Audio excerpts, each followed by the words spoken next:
ఏపీలో లక్షలాది మంది అభ్యర్థులు ఉత్కంఠగా ఎదురు చూస్తున్న మెగా డిఎస్సి నోటిఫికేషన్ వచ్చేసింది. రాష్ట్ర వ్యాప్తంగా వివిధ పాఠశాలల్లో మొత్తం 16,347 ఉపాధ్యాయ పోస్టుల భర్తీకి ఆదివారం నుంచి దరఖాస్తుల ప్రక్రియ మొదలైంది. ఈ దరఖాస్తు ప్రక్రియ మే 15వ తారీఖు వరకు కొనసాగనుంది.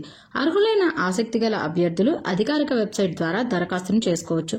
ఉపాధ్యాయ పోస్టులకు దరఖాస్తు చేసే సమయంలో ఎలాంటి జాగ్రత్తలు తీసుకోవాలి, గత డిఎస్సిలో ఫీజు చెల్లిస్తే మళ్లీ చెల్లించాలా వద్దా, ఇలాంటి అభ్యర్థుల్లో తలెత్తే పలు సందేహాలకు సమాధానాల కోసం ఈ వీడియో చేస్తుంది ఈనాడు ప్రతిభ. దరఖాస్తు నింపడంలో ఎలాంటి జాగ్రత్తలు తీసుకోవాలి? మెగా డిఎస్సి అప్లికేషన్లో 3 విభాగాలుంటాయి. మొదటి విభాగంలో వ్యక్తిగత సమాచారం, రెండో విభాగంలో విద్యార్హతలు, అర్హత కలిగిన పోస్టుల వివరాలు, మూడో విభాగంలో ఫీజు చెల్లింపు వివరాలు ఉంటాయి. 1, 2 విభాగాల్లోని అంశాలని అభ్యర్థి ఎన్నిసార్లైనా ఎడిట్ చేసుకోవచ్చు. కానీ దరఖాస్తు ఫారంలోని వివరాలను క్షుణ్ణంగా పరిశీలించుకున్న తర్వాతే సబ్మిట్ చేయాలి. 3 విభాగాల్లోని వివరాలను నింపిన తర్వాత అర్హత కలిగిన ఎంపిక చేసుకున్న పోస్టులను బట్టి ఒక్కో పోస్టుకు 750 రూపాయల చొప్పున ఫీజు చెల్లించాల్సి ఉంటుంది. మూడో విభాగంలో మాత్రం ఎలాంటి సవరణలకు అవకాశం ఉండదు. ఈ విషయాన్ని అభ్యర్థులు సరిగ్గా చూసుకోవాల్సి ఉంటుంది.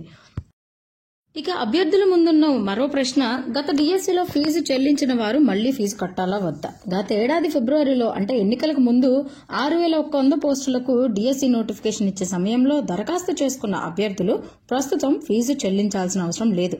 కానీ కొత్తగా దరఖాస్తు ఫారాన్ని పూర్తి వివరాలతో నింపి సబ్మిట్ చేయాలి. అభ్యర్థి గతంలో దరఖాస్తు చేసుకున్న దానికంటే ఎక్కువ సబ్జెక్టులు లేదా పోస్టులకు దరఖాస్తు చేయాలనుకుంటే ఆ పోస్టులకు మాత్రమే ఒక్కో పోస్టుకు 750 రూపాయల చొప్పున అదనంగా ఫీజు చెల్లించాల్సి ఉంటుంది.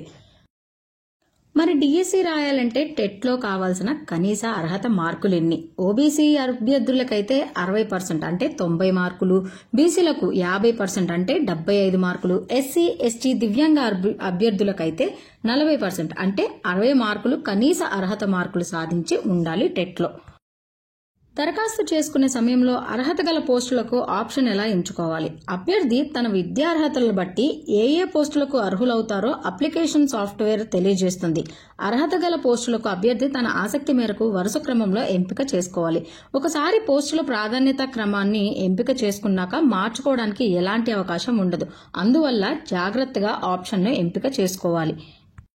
అభ్యర్థి తాను ఎంపిక చేసుకున్న మొదటి పోస్టు ప్రాధాన్యత క్రమానికి ఆప్షన్కు ఎంపిక కాకపోతే అతడి పేరు రెండో ఆప్షన్కు బదిలీ అవుతుంది. అది రాకపోతే మూడో ఆప్షన్కు బదిలీ అవుతుంది. ఈ విధంగా చివరి ఆప్షన్ వరకు కొనసాగుతుంది.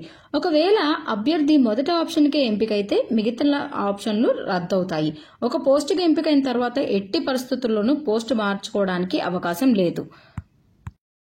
ఇక వయోపరిమితి విషయానికి వస్తే 2024 జూలై 1 నాటికి అభ్యర్థుల వయసు 18 ఏళ్ల కంటే తక్కువ, 44 ఏళ్ల కంటే ఎక్కువ ఉండరాదు. రిజర్వ్డ్ కేటగిరీ అభ్యర్థుల గరిష్ట వయసు 49 సంవత్సరాలు, దివ్యాంగులకు గరిష్ట వయసు వచ్చేసి 54 సంవత్సరాలు. ఎక్స్ సర్వీస్ మెన్ విభాగంలో నిబంధనలను అనుసరించి వయోపరిమితి సడలింపు అనేది ఉంటుంది.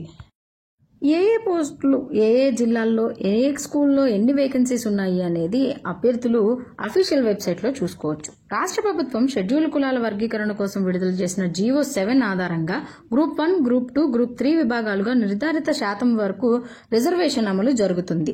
రాష్ట్ర ప్రభుత్వ నియమాలను అనుసరించి అభ్యర్థుల అర్హత మేరకు 3% స్పోర్ట్స్ కోటా ఉద్యోగాలను భర్తీ చేస్తారు.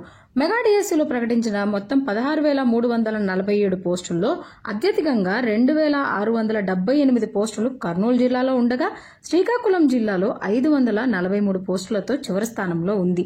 మరి అభ్యర్థులు మెగా డిఎస్సికి కావాల్సిన మరిన్ని వివరాల కోసం www.eenadupratiba.net వెబ్సైట్ను సందర్శించగలరు. అప్లికేషన్ లింక్, స్టడీ మెటీరియల్ మరియు దరఖాస్తు వివరాల కోసం డిస్క్రిప్షన్లో ఉన్న లింక్స్ను క్లిక్ చేయండి.